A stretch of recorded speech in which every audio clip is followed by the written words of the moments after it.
हर हर महादेव। देवों के देव महादेव जी के चरण में प्रणाम करती हूँ, मेरा प्रणाम स्वीकार हो। माता गौरा पार्वती के चरण में प्रणाम करती हूँ, मेरा प्रणाम स्वीकार हो। गणपति ललनवा के चरण में प्रणाम करती हूँ, मेरा प्रणाम स्वीकार हो। सब गुरु भाई बहनों के चरण में प्रणाम करती हूँ, मेरा प्रणाम स्वीकार हो। माता पिताजी के चरण में प्रणाम करती हूँ, मेरा प्रणाम स्वीकार हो।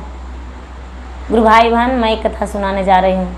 इस कथा को पूरा सुनिए और रहस्य जानिए। आदि नहीं, आदि सुनने में शिव गुरु का अपमानित होती है और पूरा सुनने में ज्ञान होती है।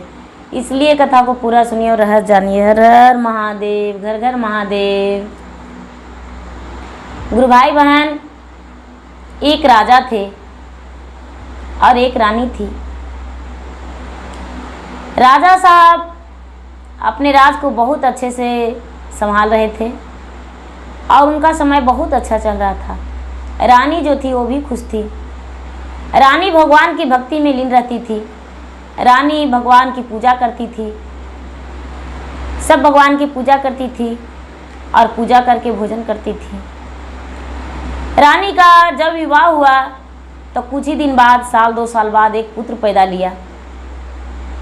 जब रानी का पुत्र पैदा लिया तो रानी का बहुत बड़ा खुशी हुआ कि मेरा पुत्र पैदा लिया है। जो राजा साहब थे उन्हें भी बहुत खुशी हुआ कि मेरा पुत्र पैदा लिया। गुरु भाई बहन, बड़े खुशी मनाए, दोनों बहुत धूमधाम से खुशी मनाए।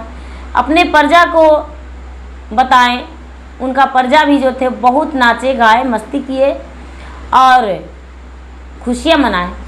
जब उनका बड़ा हो गया पुत्र, उनका जो राजा साहब का पुत्र था, वो जब बड़ा हो गया तो मूर्ख था, उसे ज्ञान नहीं था।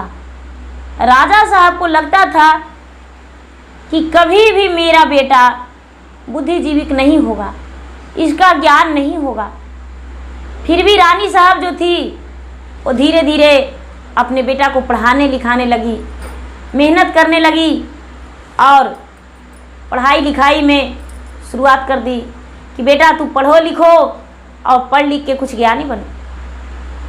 एक ही अंक के रानी साहब 100 बार समझाती लिखवाती, बेटा थोड़ा थोड़ा पढ़ने लिखने लग गया। रानी का संतुष्टि हुआ कि मेरा बेटा पढ़ाई लिखाई करने लगा, अब तो ज़िंदगी में कुछ कर लेगा।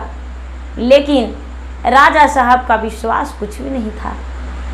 धीरे धीरे धीरे धीरे वो